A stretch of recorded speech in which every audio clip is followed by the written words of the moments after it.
Have you ever seen a company name that just didn't match the company? Like, for example, the other day I drove by this place and thought that it was a restaurant. It was called David's Bernina, and I had never heard of a Bernina before, but it sounded pretty yummy. So later I drove all the way back over there for dinner, but when I looked closer in the windows, it was actually a sewing store, and Bernina is actually a kind of sewing machine. Needless to say, I felt pretty stupid after that. Naming a company is hard, and whether you're thinking of naming your own business or just wondering why so many companies have odd names, this video is for you. So what's in a name? Why do 74% of S&P 100 companies rebrand their business in their first 7 years? Well, today we're going to talk about the main 6 ways companies create their names and how some major names like Google, Apple, and McDonald's all come from kind of unexpected origins. Then we'll get to the really good stuff, embarrassing brand name blunders, and we'll end by saying what actually makes brand names fail when everything is boiled down to the basics. If you like learning about business and personal finance, do you and me a huge favor by clicking that little subscribe button. It costs you nothing and it really helps me out.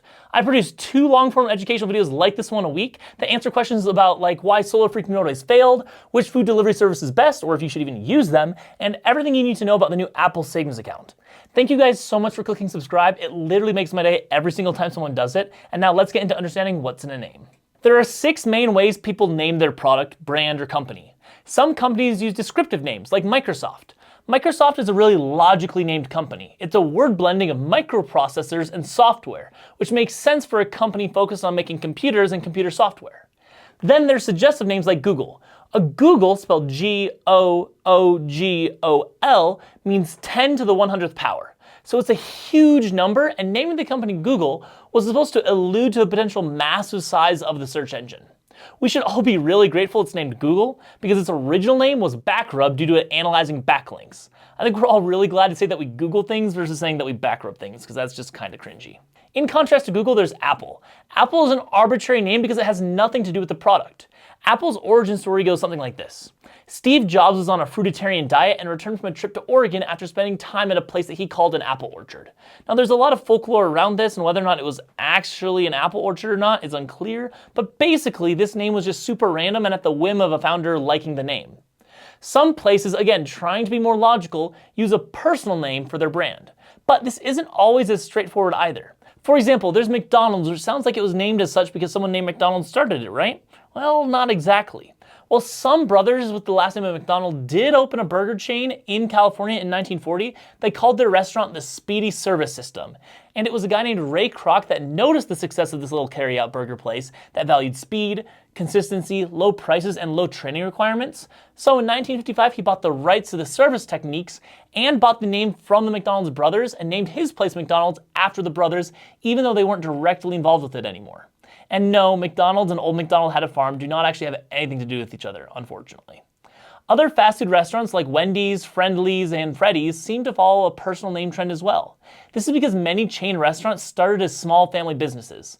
But Carl's Jr. is a weird exception to this pattern. It's not Carl Jr.'s, it's Carl's Jr. This restaurant was created based off of another larger restaurant that Carl owned. And Carl started Carl's Jr. to be an express, smaller, faster version of his original Carl's restaurant, or the junior version of Carl's. Nowadays, Carl's Jr. is much more popular and the only one that we really know about. Sometimes, companies lean into the power of puns. ChickfilA, for example, is a play on words. You can fillet chicken, so the company which sells primarily chicken products is called ChickfilA. As you can see from all their advertisements, this company has stuck with puns and misspellings ever since. Finally, the last type of name worth mentioning here are acronym names, which can be based off of descriptive names or arbitrary names. IHOP, which stands for International House of Pancakes and sounds ridiculously fancy when you say the whole thing, somehow took 15 years to realize that they were sitting on this really cool acronym that they now use today. As these companies all show, brand names can be descriptive like Microsoft, suggestive like Google, arbitrary like Apple, a personal name like McDonald's, a misspelling like Chick-fil-A, or an acronym like IHOP. There's no one right way to name your company, but if you're not careful, you can really mess it up. On average, companies spend up to 20% of their annual marketing budget on rebranding, which, to be fair, isn't always renaming, but when you do have to rename, it can be really expensive. One common way some companies mess up is not thinking about the translation aspect of names. My personal favorite example of this is the Chevy Nova. Chevrolet tried to sell the Nova in Latin America, but the car flopped terribly because in Spanish, Nova means not going or doesn't go. No one wants a car that is named the Chevy doesn't go. Another example is when Gerber, which in the United States is synonymous with baby food, tried to expand to France but had a really hard time because Gerber means puke or vomit in French. So if you're in charge of branding for a company, you can just do a quick Google Translate to look at other places' cultures. You'll be light years ahead of your competition. You'd be surprised at how many companies mess up by just not checking their translations, logos, or even color choices transculturally. Finally, some companies may do well on all of the above, but fail on the website URL. When naming a company's website, check that the URL can't be read wrong. Here's a list of my favorite poorly named websites. We have whorepresents.com, Therapist in a Box, budget.co.ck, itscrap.com, speedofart.com, kidsexchange.com, and molestationnursery.com. Take a moment and read through these URLs and see how they can be misread. So as you can probably see here, naming your company both for the internet and international expansion is really important. Naming a company or product is a creative endeavor and not a science, but by having balance, a way to remember it, a good translation, and a website that isn't cringe, you're hopefully on your way to getting yourself a good product or company name.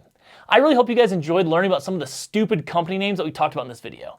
If you guys enjoyed it, consider giving this video a like, and since you're still here right now, you probably enjoyed this video, so consider subscribing. I really hope you guys have an amazing rest of your day, and I'll see you guys next time.